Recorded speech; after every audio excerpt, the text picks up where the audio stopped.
Hello. Welcome back to Are You Ready for Your Inspection podcast, YouTube, video, whatever way you're listening to it, your platforms, all of the platforms. Today I am with Lucy, our operations manager, and we are going to be discussing cultural capital. Yep. Yeah. Whenever I mention it, everyone goes, oh, God. Okay, not sure why. So when that word or statement, two words came in, everyone was having a little bit of a hissy fit. Yeah. Like usual when something new comes in. Yeah, this thing on British values, Yeah. curriculum, intent. Yeah, the Yeah, three eyes. the three that was a eyes. biggie. Yeah, nobody, but actually, let's just, the reason I wanted to do this is to actually say about cultural capital. Your inspector's not going to say, what are you doing cultural capital? What is your cultural capital? They're not going to be saying that. They want to, just like with British values, they want to see it embedded in practice. And you said that you had a classic example of. Yes. So talk me through that then. Last night we were talking about a child who started at a setting, was only just 2 and couldn't navigate the stairs at all, couldn't go up and down the stairs. This particular setting is upstairs, so you have to go up the stairs to get to it. There's no other way. There's no lift or anything like that. And the manager spoke to the parents and said, we can't climb the stairs. Like, do you know any reason why? And they said, well, we don't have stairs at home. He's never walked up a stair before in his life. Like, that's why. And so she was like, oh, but luckily she had that conversation with the parents. And when we were talking about it on our Zoom, that's when I said, well, that's your culture capital right there, making sure that he's got those opportunities to learn to climb those stairs, not just chucking him in at the deep end, because he's not used to it, and making sure the practitioners are there to support him going up and down the stairs, not just expecting him to do it. Yeah, because he has no idea. I mean, quite a daunting thing, really, no, climbing the stairs if you've not done it before. Yeah, exactly. But we were saying that it's as simple as that, isn't it? That's like children who say live in flats or do not have access to a garden. Yeah. And the difference between the town and the countryside. Yeah. The difference of what they get to access. Seeing a farm or not seeing the farm animals. And it's, what is it that you are doing in your setting to help promote so that when those children leave you, they are actually all on an even keel and have those experiences or they've experienced it. Yeah, so a classic example, this setting we went to this week to do an audit, they've got a beautiful garden. I mean, it's massive, but half of it's condemned and they've got a yurt in that garden. And it's like, their setting is in a deprived area. And I was saying, you really do need to get that bit up and running more, because those children don't have those experiences of being able to go and play outside and experience what a mud kitchen is, or what is mud, or being able to explore about jumping in puddles, something so simple. Wow, yeah, what a waste to not have that up and running. I know. Hopefully they will now. I'm hoping they will, because I was saying that you are missing those opportunities for those children to not be able to have that. Absolutely. And like a lot of children they haven't got a garden, they haven't got a veg patch or grow vegetables. They don't know that that's where they come from. And that's, when I talk about so when I went to Shamuma's nursery, they had those pouch bags to sit. That was really good. Yeah, so, and they at lunch when children were eating their dinner, they were showing the children what that carrot, for example, or sugar. They had a thing about sugar, where they come from. That comes from sugar cane. Well, actually, some of those things, you just take for granted where it comes from. Where is sugar come from? And actually, those are the things that I think is really good for sustained shared thinking. Yeah, massively. Because there are some things that a classic example of that is going into a nursery, and it was at that time when you have chicks hatch in the incubator. I remember, and I was just observing. I was watching these chicks hatching. They were, and there was one chick with this orange stripe down his forehead, Oh. and this little boy who's 3 came up to the side of me and said that one was a boy, and I just said, how do you know that was a boy? And he said, because it's got an orange stripe down it. Oh. And I was like, oh, well, I never How knew that. amazing is that? I didn't know that. Did you know No, that? I didn't know that. No, you don't know those things. No. And if we don't know if we don't teach our children these things, then they don't know.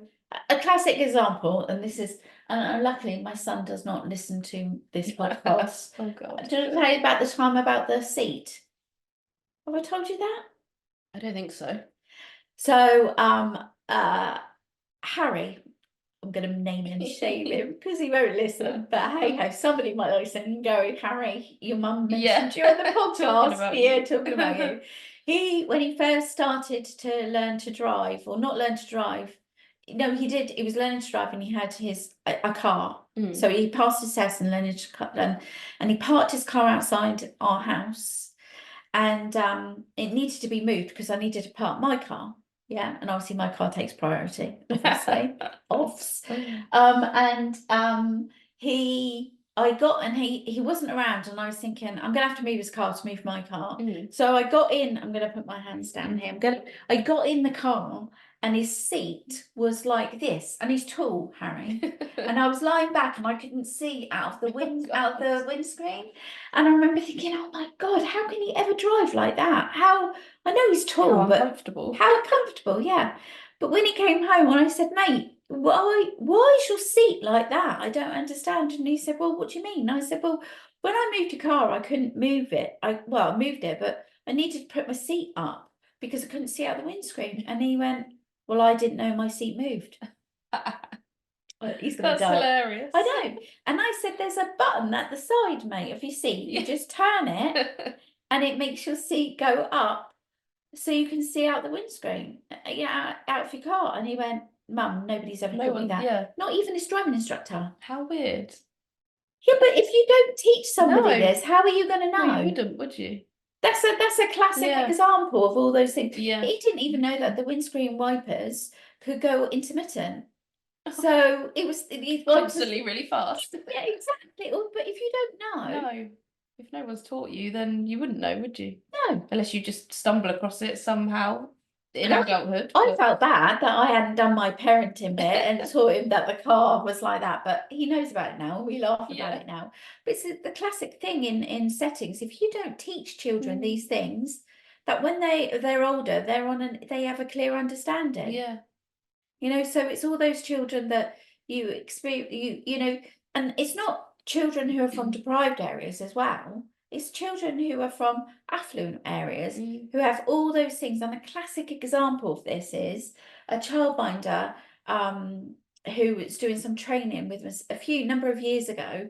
When we talked about this, she was saying that a child didn't know when a parent was coming in.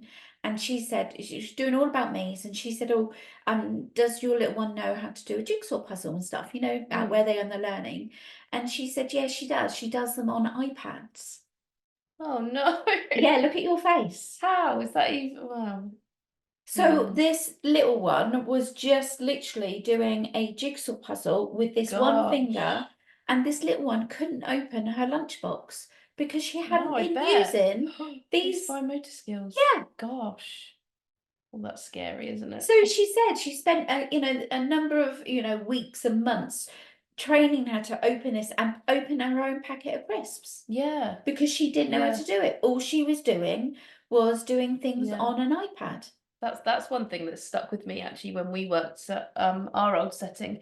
Was the yogurts, when they used to have those little petit faloos. Yeah. And we were taught not to pull the lid off for the little ones, for the toddlers and the preschoolers, because so they could learn themselves. How quick are you, probably as a parent or as a practitioner, to whip that lid off and dunk their spoon in and give it to them? Yeah. But actually, why not leave the lid on so they can learn to do it themselves? Well, hopefully they won't have those yogurts anyway. No, because it's probably full of sugar, but back in the can day, you imagine that? Yeah, now what we used to do, going back. Yeah, but you are right.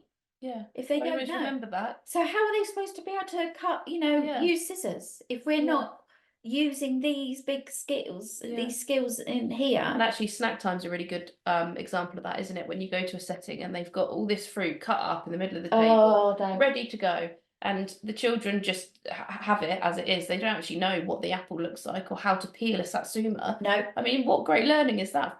Peeling the satsuma and all of the segments and the fine motor skills. But actually, that's all areas of EYS on peeling a satsuma, isn't it? Yeah, that's what I was having a conversation with one of the learners I'm going out to see on next week, and she was saying she was going to do like some sort of healthy eating snack time activity to cover some of the criteria. And I was just saying, make sure you think about this, make sure you think about that, and talking about the satsumas and peeling them, and she was sort of like, oh yeah, oh, like sort of light bulb moment. And it's almost those activities is that then they are long. Yeah, those activities are extended, aren't they? Yeah, snack time doesn't need to be a quick fix, quick shove that food in them, let's go. Actually, it's an experience, isn't it? Same as lunchtime.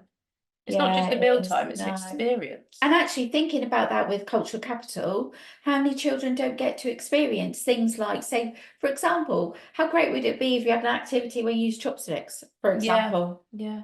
And laying the table. Laying the table. And actually, that's another thing that we spoke about last night, because our learner said that she had a child start and they wouldn't sit at the table because they never would sit and have a meal, a family meal, or they walk around or they sit on the sofa in front of the telly or whatever. So when it came to sitting down at lunchtime, the child had no idea that they were supposed to sit and be a part of the table with everybody else.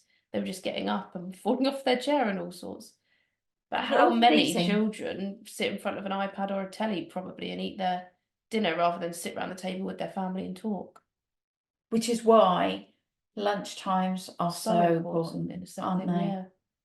Really important. I feel that's almost a different podcast. Yeah, that is probably. That is a different podcast, you're right. But yeah, exactly. But that's the link, isn't it? That's the cultural capital. That's how simple it can be if you think about it. Yeah. What is it that you are doing to raise those experiences for those children who aren't able to have those experiences at home? Yeah. Fact. Yeah. Simple. Easy peasy. Easy peasy. Well, it says it. But that's what we want to see, isn't it? Yeah, definitely. Embedded in practice. Yeah. So I hope that helps, because that's something that you know, we see and hear in settings all the time, but it's almost like when you're doing the learning walk, it's explaining why you're doing this. These are the children that are coming in, this is what we're doing. You're sowing the seed with that inspector, basically. What are you doing to raise the game for those children to have those experiences? Yeah, am I right? Yeah, definitely. Yeah. Let us know if there is anything else that you want us to talk to on our podcast, and we will. It's good to have you. Thank you very much for listening. Remember, like, love, share, subscribe. Don't really know what else I need to say. Click the button, whatever it is, and we will see you next week. Have a really great week. See you soon.